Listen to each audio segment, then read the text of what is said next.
Hello lovely people, how are you all doing today? I hope you're well. Welcome back to the shed. It's a bit, lemon balm, it's pretty crammed in here. I can't sit on the day bed at the moment because it's completely chock full of lavender, which is pretty dry now. So yeah, what was it, about 6 weeks maybe?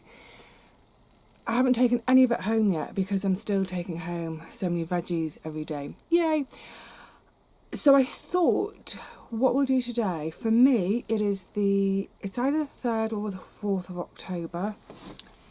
I thought we'd do a garden tour, but you won't see this until maybe towards the end of October, I'm not sure. But I just wanted to capture things as they are today. And amazingly, it's the most beautiful, bright, sunny day. I took my hoodie off. I was way too warm.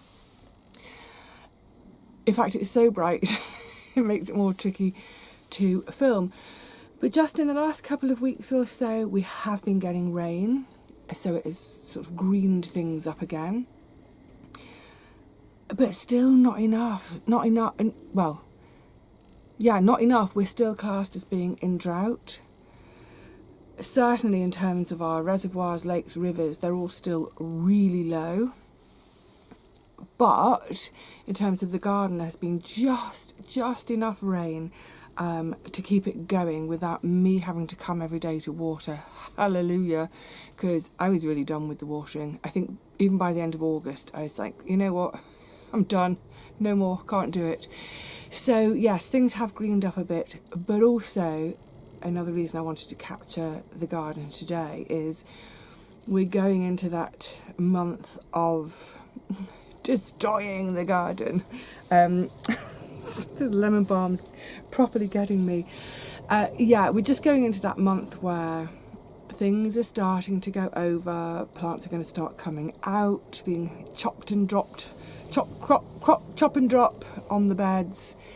So before that happens, let's have one last kind of moment of the faded glory of the garden. Right, without further ado, let's go and have a little walk around the garden.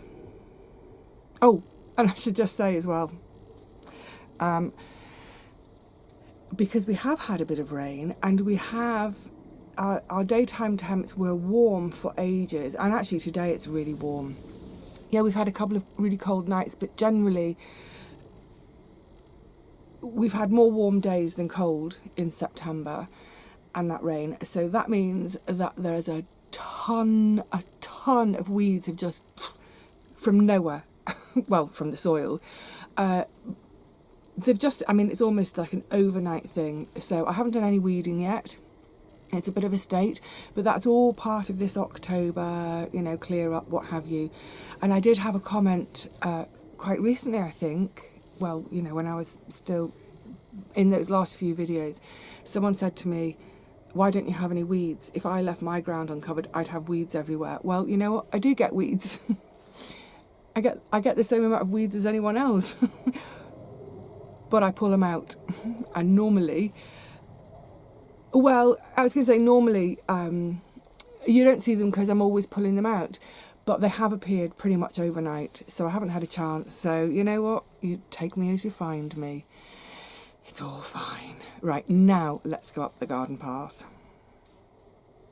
And right on cue, we've got a bit of gusting, bright sunshine, long shadows. And yes, very much a garden. Let me give you a quick overview. A garden that is beginning to fade. Well, it's not beginning to, it's well and truly fading. Hello, autumn. You're definitely here, aren't you? In fact, it's almost feeling like it will be winter next week. But there's still life. There's still plenty of life in the garden. Now, the Verbena just keep being beautiful. I was planning, underneath it, this cosmos, I was planning to do some deadheading to extend their season, but you know what? I think I've missed the boat. So they can come out the chopped, cropped, dropped, but there's enough, if you see here, where the blooms have gone over, there's enough that they will have dropped some seed, because actually all of this is self-seeded from seeds that dropped last year. So yeah, they can come out now. Bit of a tidy up. The tree lily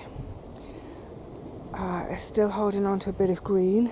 This I won't do anything with until I let this whole thing really die back. The leaves will drop and then the stems will wither a bit, go brown. Once they've done that, usually by about December or so, I'll just cut the stems off right at soil level. That's all I do with them. So just let them do their own thing, die back in their own time, because all of this lovely goodness is being taken down into that bulb. So yeah, if you've got dead lilies around the place, do not be in a hurry to, chop them down and get rid of them. Let them just die back in their own time. Okay, so you saw the other day. Yay! Actually, I did get a really, really deep layer of mulch on everything in here. And look how they've grown. I mean, I'm delighted. There's some red kale at the back, which are, they're okay. They're growing, but a bit slower.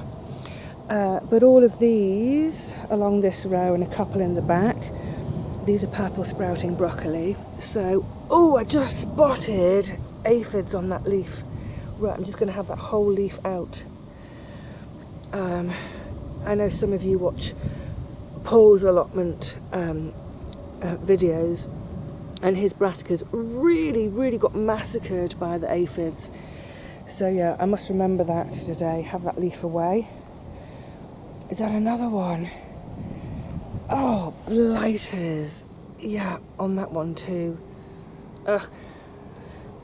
Where it's not massive, I'll just rub them. I'll squish them off. But otherwise, like with that one, I'll take the whole leaf off. But anyway, I'm glad I got a really, really, really deep mulch on there. That's got to be sort of 10 centimetres plus all over the whole bed. And then, of course, the bigger hoops and bigger nets to give them space to grow. Woohoo! Next one over is... I've got to remember now. I thought this was Cavallo Nero. Oh no, I think this is the dazzling blue kale. I had the seed from Paul. And again, they're looking okay. They are starting to grow. Now in terms of mulch for this bed, down the centre and the other side, plenty of mulch on. I know it's nigh on impossible to see through the nets, isn't it? Maybe that's better. So all down the middle there's loads. On the other side it's all the grass clippings from when I trimmed and trimmed, and then you can see the other side totally nude. So I will be keeping an eye out for more mulch for that side.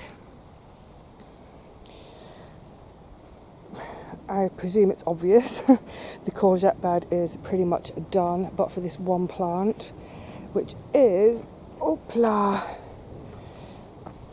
it's still producing.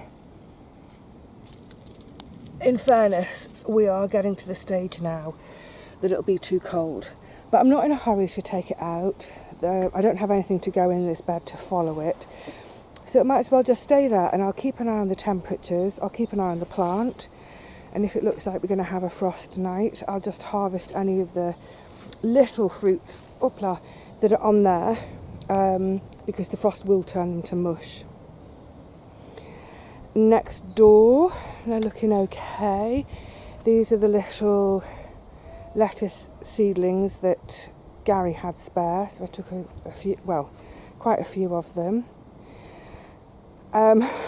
You can see I've got the slug collars in action, and I do have a lot more, but they're still on the squash plants because I didn't take them off the squash plants soon enough, and the squash got so big out of the top that I then couldn't get them off. But these are, is it Little Gem? Anyway, they've only recently gone in, so they look a little bit floppy, but you can see, let me show you on this one. You can see, look, it's a bit pale and floppy outer leaves, but you can see how it's hearting up and greening up in the middle. So just, you know, a few more fresh leaves will be lovely. A little clump of chard. The chard, you know, it always does fine for me here. breezy. And I'm just now starting to, tuck into it. It's one that I tend to use in the winter. I tend to, you know, just cook it in soups, stews, what have you, and we are getting into that kind of weather now, aren't we? And at the top, some spinach. So the other thing I need to start thinking about, let me get out of this bed, is covering. It's time to start thinking about covering beds. You can see this bed is mulched with all sorts of different, whatever I could get my hands on. What I don't want is pelting winter rain to really compact that soil, so I am going to start laying my hands on cardboard and getting beds covered, and likewise even little spots like just this little area, get it covered. The lettuce, they won't stay very long. Once they're out, get that covered. Now this bed, do you know what I'm thinking now? So this one did have shade nets on, which it didn't need, but I didn't have spare of these sort of clear nets. So these nets were over there. I'm now thinking that that's Cavallo Nero and that this is dazzling blue kale. I'll have to look back at the previous video. I can't get down that far. But again, maybe with the light behind it you can see. Yeah, everything's growing. Everything's growing. There will be leaves to eat this winter. Yeah, you know what, and even if they're much smaller than in previous years, there's still some leaves.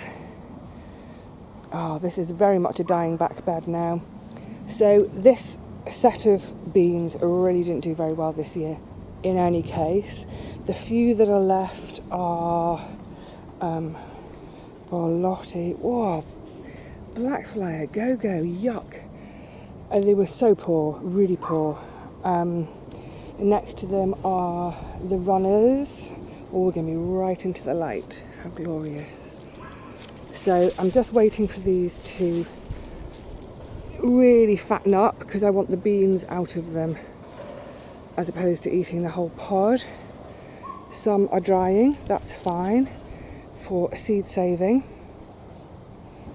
I have been picking, but there are some like this where there's just, nothing happening. Absolutely rubbish year for beans this year. Really, really poor. Never mind. Right, let's go this way. The spare squash bed. Look, it looks so sad at this time, doesn't it? But on the other hand, it reveals the treasure. So we've got here this is sweet dumpling, and one of its friends in the path, and one of its friends has managed to get all the way over there. And then that's the golden nuggets. Gold nugget. I mean, they're cute. They are quite small. Would I do them again? You know what? I'll wait and see how they taste. But it looks like I've got 2 to 3 fruits per plant. But they're small fruits, so that's what I mean about will I grow them again? Because if I had a butternut in there and had 2 to 3 fruits, one butternut is like 2 of each of these.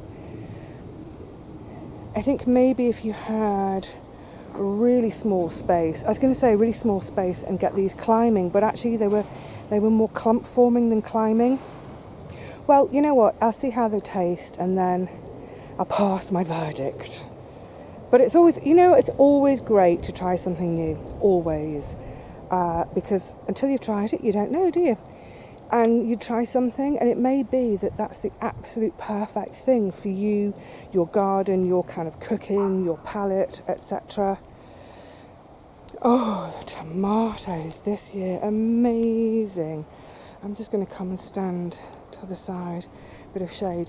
They have been prolific, absolutely prolific. As good as any of my best tomato years. Now, I think since you last saw the tomatoes, you'll see that I stripped a load more foliage out, and then I topped them all out, so the top's cut out, and in most of them I cut off 2 feet from the tops, just so that all the energy now, the focus goes into the fruits. Now you can see obviously all the bottom fruits have been harvested, harvest, and I'm about to harvest again, but I've still got masses of green fruit. So you see here, masses of it. I mean, just abundant, such abundance. I'm so grateful. The plan is, let me come this way. In terms of temperature, we're just about holding enough temperature for them to stay in and be okay. But let me take you around here into the Amish paste row. Can you see? Can you see? Well, can you see where it's not? I've taken a plant out.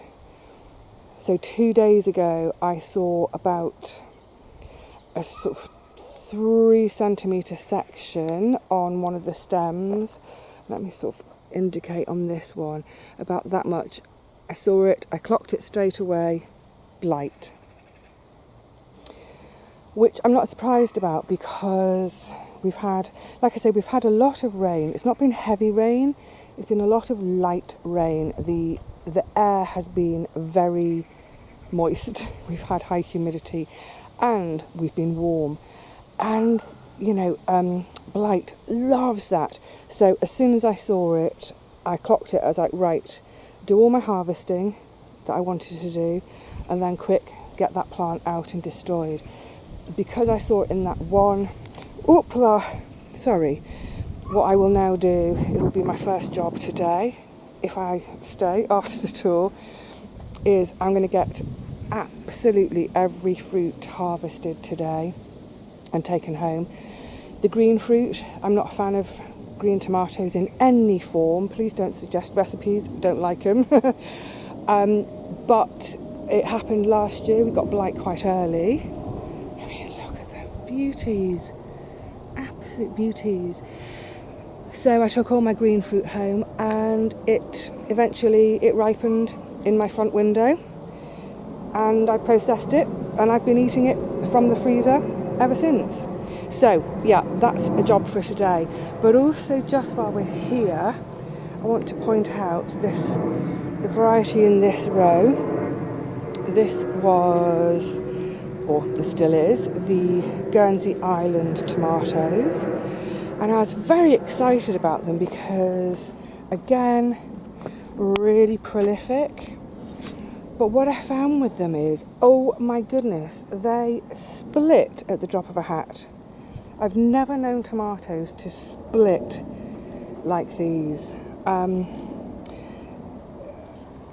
Such a shame. So even before they're quite ripe, just when they're on the cusp of being ripe, they just burst and fall off. It's been really, really annoying. Because normally, for instance, we come to the garden, we see a tomato in that state and we think, oh yeah, give it another 2 or 3 days, it'll be ripe, I'll pick it then. You come back in 2 or 3 days, it's on the floor, split, bust open, or it's on the plant still, but it's completely split, and bacteria's getting in, mould is starting. So I'm not sure that I would grow them again, in all honesty. I think maybe, possibly, if they're grown under glass, if you have a glass house, if you're fortunate enough, maybe it would work for you in a glass house because you'd have a bit more control over the environment. I'm not sure. But yeah, I don't think I will grow them again. I will harvest everything that's left. And what I'm hoping is that they'll ripen at home without splitting, or at least they'll ripen at home and I'll have a closer eye on them at home, and the first sign of them splitting, I'll get them processed, even if they're not fully ripe. But otherwise, I'm going to say it's been an absolutely magnificent year for tomatoes. I've got all one of my freezers almost full. I haven't checked out the price of a tin of organic chopped tomatoes, but I think I'm well up. Do you remember I was talking earlier in the year about if I didn't have a garden in future, buying stuff, how much does it cost? Well, at least this is one cost I don't have to think about for, at least another year or so. I've easily got a year's worth of tomatoes stored. Brilliant. My little odds and sods bed, to be honest, with brassicas, odds and sods of brassicas. I know I mentioned it in the video at the time. You can't see through this net at all, can you? I'll stop showing you. But I've forgotten what's in there. It doesn't matter. They all get the same treatment. There's no mulch in these 2 tunnels yet at all. But in terms of treating them the same, they'll have the same treatment in that I will just pick leaves and eat them, whatever the plant is. Even if it's supposed to be a calabrese, I'll have the leaves off.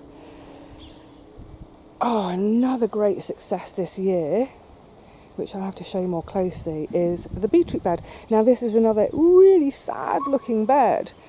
So at this end, throughout there are coco de Paimpol, but at this end these all now are seed savers, drying for seed. There's a few at that end from the second sowing, which are, I think I might pick those today. I've had a few picks, but I think that will be my last pick for the food rather than seed saving.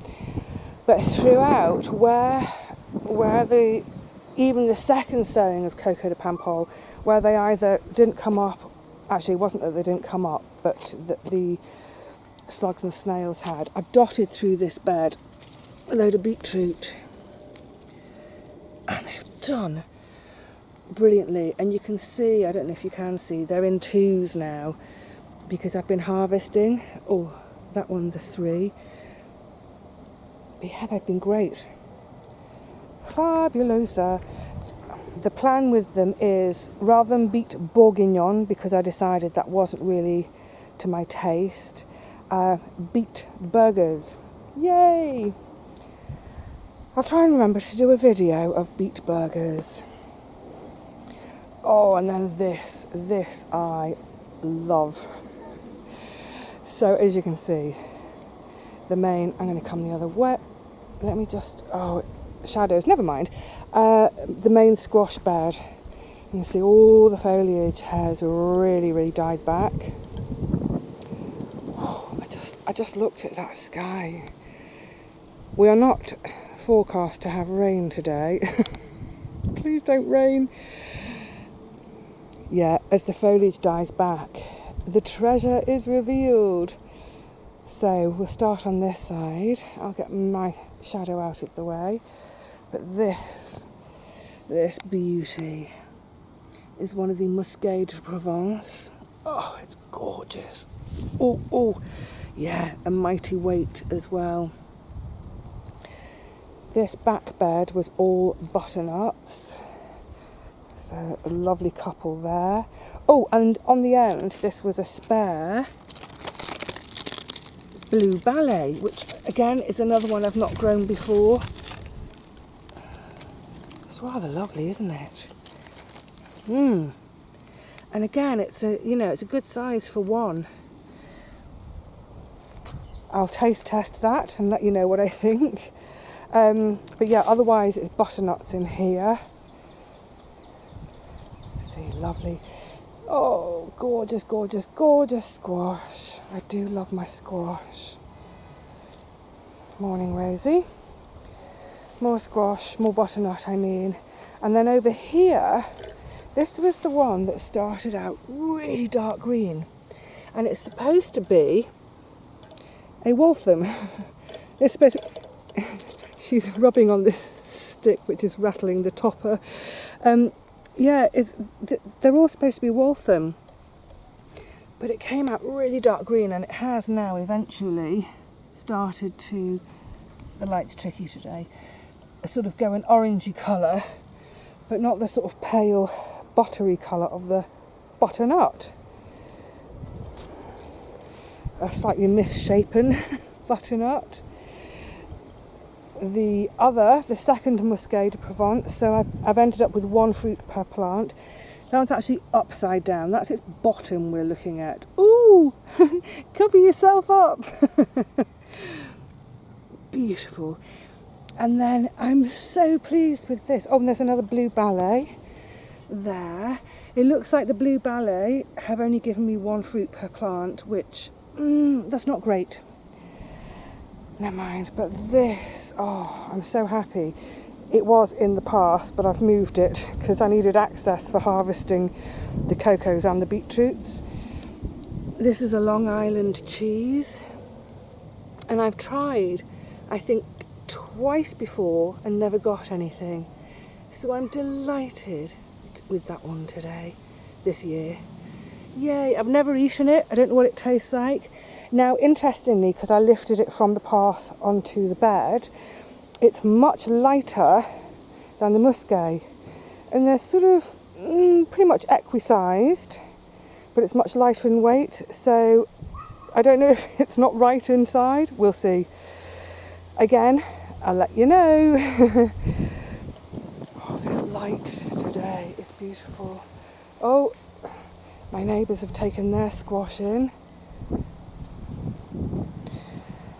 And then, oh, still, look at the colour in this corner of the garden. Isn't that gorgeous? I mean, that doesn't look like the beginning of October, does it? Beautiful. So in here the parsnips are growing brilliantly. Tons of foliage, but we never know until we get the fork out and get in there, do we, what's going on. And they're all interspersed with sort of dotted through and then a clump on the end. This is actually a perpetual spinach. I am amazed, absolutely amazed, that the two we saw at the top of the garden near the old courgette beds and these, out of all the spinach, only one of them bolted. We've had drought and heat, two things that spinach hate. So I'm delighted that, oh, that wind, I'm delighted that all my efforts with those watering cans every day have paid off. The calendula, I will do one more harvest, although I don't want to harvest because it's so pretty. But I will do one more harvest, and then now everything else I leave for seed saving. Oh, that chard, it's such a show off, isn't it? Next to the chard, I'm going to come this way because of shadow light issues. This is where I put the celery, and you remember how spindly and sad it looked. I mean, it was like little bits of hair. You can see how, look, masses and masses of new growth coming. Brilliant. I'm at the stage now where I can start harvesting a little bit, because they're still quite small. When I'm harvesting, it will just be kind of a leaf from each one, and that's generally how I harvest all of my cut and come again veg anyway. One from each plant. It doesn't disrupt the plant too much. They carry on. Path, what path? I no longer have a path. The Nasturtium. Oh, so pretty. Again, the colours. I'm not going to try and step over because I think I'll break my neck. But again, I've got bits of chard dotted around, and then amongst them, can we pick any out? This had Rockencore in it, which is one of my bush beans, beautiful French bean. The remainders of those are staying in, again, for seed saving. It's that time of year where, I'm gluttonous. I want to pick and eat and preserve and pick and eat and preserve. But whilst I'm doing it, I'm just loving this. Well done, celery. Such beautiful new growth. That's so lovely amongst the nasturtiums. Yeah, picking and eating and preserving, but always with a mind. on seed saving and the years to come. Oh, the beans, the has-beens. Now, I don't know if you remember, but I mentioned how I had a second flush of flowers and I hoped that they would produce because, oh my goodness, look at that sky. Because frankly, it has been such a bad year for the beans. They tried to, but they didn't really come to much.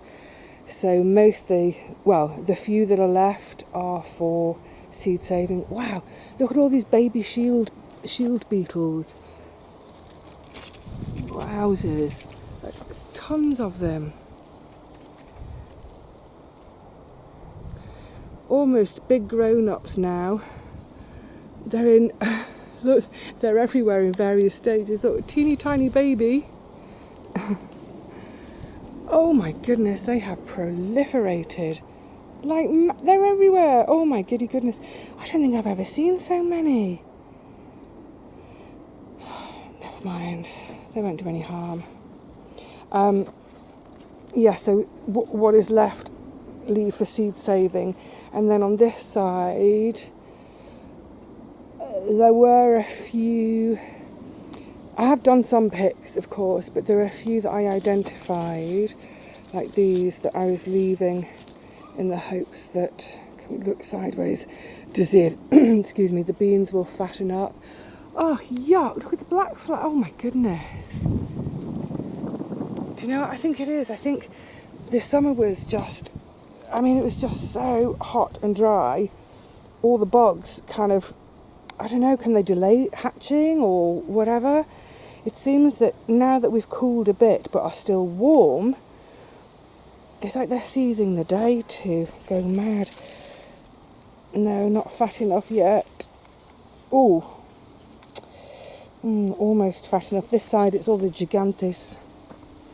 I was talking to Paul about gigantes the other day, and he was saying he's trying to find some to buy, but the only ones he could find, it was somewhere online, and they were £15, £15, which these days is pretty much $15, isn't it? Maybe $20, for 1 kilo. Are you mad, or what are you? There's a little quote from Shakespeare for you. Oh, that one is fat enough. You see, this is the year of literally getting excited over one bean. So I'm not sure whether... I certainly won't be buying beans at £15 a kilo. Fingers crossed if a couple more fatten up. Then down here, oh my goodness, they've been great this year. This was the new potatoes. I've still got a whole row of new potatoes to have out. Brilliant. See, this is what I mean. I've still got tons of food. And then these are the 2 rows of main crop and and Rosie. I haven't even started on these yet. Considering this has been, I think, the hardest year I've ever had in the garden, and I think that's a culmination of things. Or combination. It's the hardest year because, but look how, distracted now. Look how the grass has greened up, and it's growing so fast. Like, I think I need to trim again. Yeah, I think a combination of the drought just made things so difficult this year, because even with daily watering, the plants just don't thrive on tap water. My stupid, illness and then hurting my back, being off for a month. This has been a horror show of a year in a way, but this is the proof of the pudding, isn't it? Is don't give up. I think we all need to recognise when, if we're flogging a dead horse, when it's time to give up. But generally, don't give up too soon. Don't give up at the first hurdle, at the first problem, at the first setback, because even with all those difficulties and all the setbacks, my wonky knees, it's still possible to not only have a beautiful garden. I think it's beautiful, some other people may not. Not only possible to have a beautiful garden, but a garden that feeds me. Okay, the beans are, I am going to call those a disaster. I'm only saying they're a disaster because I'm vegetarian and they're one of the most important parts of my harvest. But otherwise, you know, tomatoes, squash have been fantastic. Spuds, yum, yum, yum. You know, all these things to come. The leafy, gorgeous chard, the beetroot, fabulous. I finally got brassicas in. There will be a feed from the brassicas. You know what? It's all good. And then finally, the poor herb bed.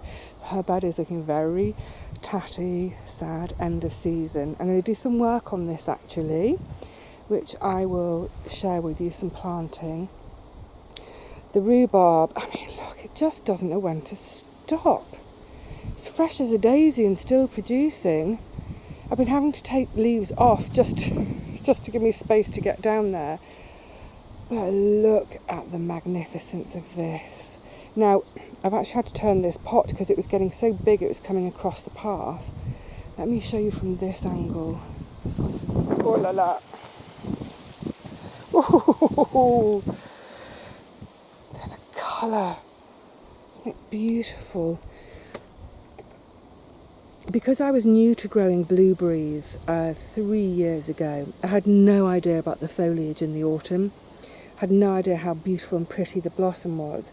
So I would say that, you know, if you've got a smallish garden, you know, sort of back garden, I would highly recommend having a blueberry, not because it's a plant you can eat from, but because it's a beautiful plant. I mean, look at that. So you know how a lot of people will grow an acer in a pot to get this sort of autumn colour? Gorgeous. But the fact that then you get gorgeous, yummy, scrummy, lip-staining fruit from it, why wouldn't you?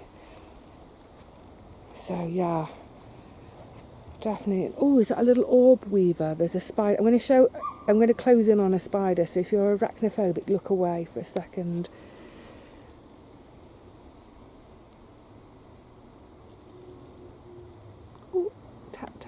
Tap. I'll leave you in peace. I don't think... Is it... Oh, no, it's got a... Oh! Sorry, I've lost it on the... Oh, there we go.